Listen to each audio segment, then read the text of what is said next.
तो केंद्रीय पेंशन भोगियों को लेकर एक बड़ी खबर सामने आ रही है। मृत्यु के बाद भी जॉइंट अकाउंट बंद नहीं होगा, बल्कि फैमिली पेंशन वालों के लिए ये अपडेट है कि उसी अकाउंट में अब से पेंशन मिलती रहेगी।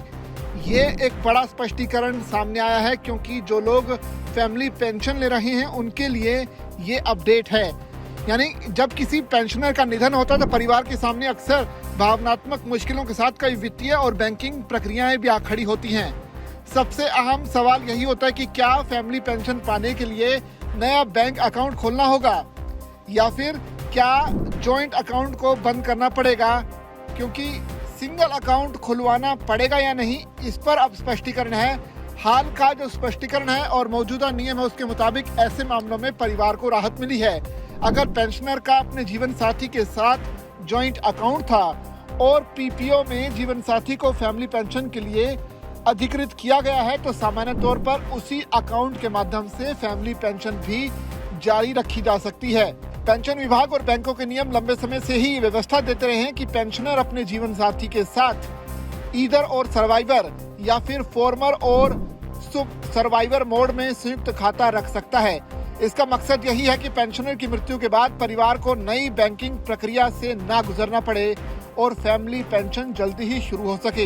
हाल ही के सालों में सरकार और बैंकिंग नियामकों ने भी स्पष्ट किया है कि केवल फैमिली पेंशन शुरू करने के लिए नया अकाउंट खुलवाना जरूरी नहीं है। यानी पेंशनर की मृत्यु के बाद क्या करना होगा? दरअसल परिवार को सबसे पहले तो संबंधित बैंक को पेंशनर के निधन की जानकारी देनी होगी। इसके लिए आमतौर पर मृत्यु प्रमाण पत्र जो दस्तावेज है उसकी आवश्यकता पड़ती है, और अगर संयुक्त अकाउंट पहले से मौजूद है और पीपीओ में जीवन साथी का नाम दर्ज है तो कई मामलों में न केवल आवेदन और मृत्यु प्रमाण पत्र जमा करने से प्रक्रिया पूरी हो जाती है। क्या जॉइंट अकाउंट को सिंगल अकाउंट में बदलना जरूरी है?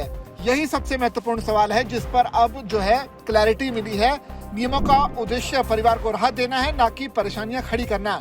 आरबीआई और पेंशन से जुड़े दिशा निर्देशों के मुताबिक बैंकों को ऐसे मामलों में नया अकाउंट खोलने पर जोर नहीं देना चाहिए। अगर अधिकृत जीवन साथी पहले से ही संयुक्त खाते का जीवित सदस्य है तो व्यवहारिक रूप से बैंक अकाउंट की संचालन स्थिति अपडेट की जा सकती है, लेकिन फैमिली पेंशन शुरू करने के लिए पूरी बैंकिंग प्रक्रिया दोबारा करने की जरूरत नहीं होती।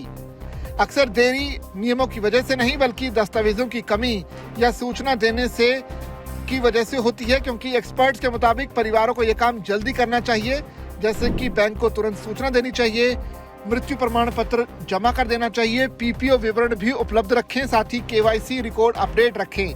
बैंक की मांग के मुताबिक आवश्यक फॉर्म जरूर भरें।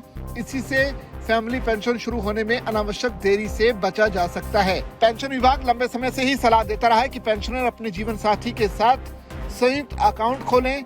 इसके कई सारे फायदे भी हैं। यही वजह है कि पीपीओ में नामित जीवन साथी के साथ जॉइंट अकाउंट को प्रोत्साहित किया जाता है।